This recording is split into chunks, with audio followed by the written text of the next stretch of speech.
ഇടം തിരയുന്നവർ കവിതാ സമാഹാരം പ്രകാശനം ചെയ്തു.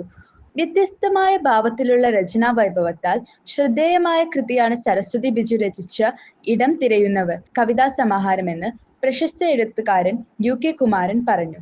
കവയത്രികൾ മലയാള കവിതയ്ക്ക് വളരെ ആവശ്യമുള്ള കാലമാണിത്. ആ ശ്രേണിയിലെ പ്രതീക്ഷ നൽകുന്ന കവിയാണ് സരസ്വതി ബിജു എന്ന് അദ്ദേഹം കൂട്ടിച്ചേർത്തു.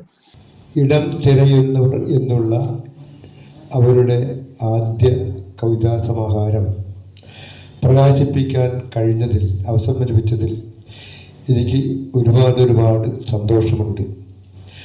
അതിൻ്റെ പ്രധാനപ്പെട്ട കാരണം ഈ കവിതകളിലൂടെ സരസ്വതി ബിജു എന്നുള്ള കവയിത്രി ഇടം പിടിച്ചിരിക്കുന്നു എന്ന് തന്നെയാണ്. കവിതാ സമാഹാരം കേരള ഭാഷാ institute director doctor M Sathyan പുസ്തകം ഏറ്റുവാങ്ങി.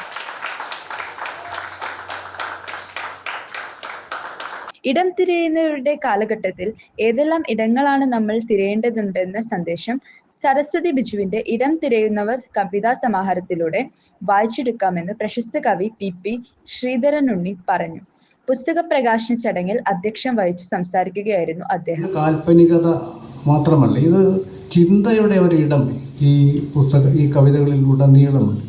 അത് വെറും ചിന്തകൾ മാത്രമല്ല, അത് ചിന്തകളെ നമുക്ക് ഒരു ആധ്യാത്മികമായ ചിന്തകളുടെ ഒരു തലം എന്ന് പറയാം. പക്ഷേ ആധ്യാത്മികമായ ഒരു ചിന്തകളല്ല ഇവിടെയുള്ളത്. ചിന്തകളെ, നമ്മുടെ മനസ്സിനെ ഇട്ട് ഉലയ്ക്കുന്ന അനേകം ചിന്തകൾ, ജീവിത നിരന്തരമായ നമ്മുടെ ജീവിതത്തെ അലട്ടുന്നതായ ഒട്ടേറെ പ്രശ്നങ്ങളെ ഈ പുസ്തകത്തിൽ കവി കൈകാര്യം ചെയ്യുന്നു. കാൽപ്പനികതയിൽ നിന്ന് അപ്പുറത്തുള്ള ഒരു ലോകം കൂടി എല്ലാ കവികളുടെയും ഹൃദയത്തെ മതിക്കേണ്ടതുണ്ട് എന്ന് നമുക്ക് ബോധ്യം വരുന്നത്. മലബാർ ക്രിസ്ത്യൻ കോളേജ് മലയാളം വിഭാഗം മുൻ മേധാവി പ്രൊഫസർ TM രവീന്ദ്രൻ പുസ്തക പരിചയം നടത്തി.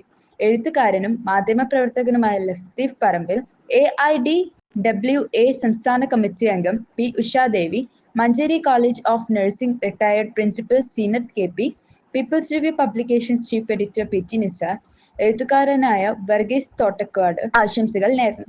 ഗ്രന്ഥകാരി സരസ്വതി ബിജു മറുമൊഴി നടത്തി. പുല്ലാങ്കുഴൽ വിദഗ്ധൻ CV പ്രശാന്ത് പുല്ലാങ്കുഴൽ വാദനം നടത്തി. സംഘാടക സമിതി ചെയർമാൻ CM ശശിധരൻ മാസ്റ്റർ സ്വാഗതവും കൺവീനർ ബിജു മലയിൽ നന്ദിയും പറഞ്ഞു.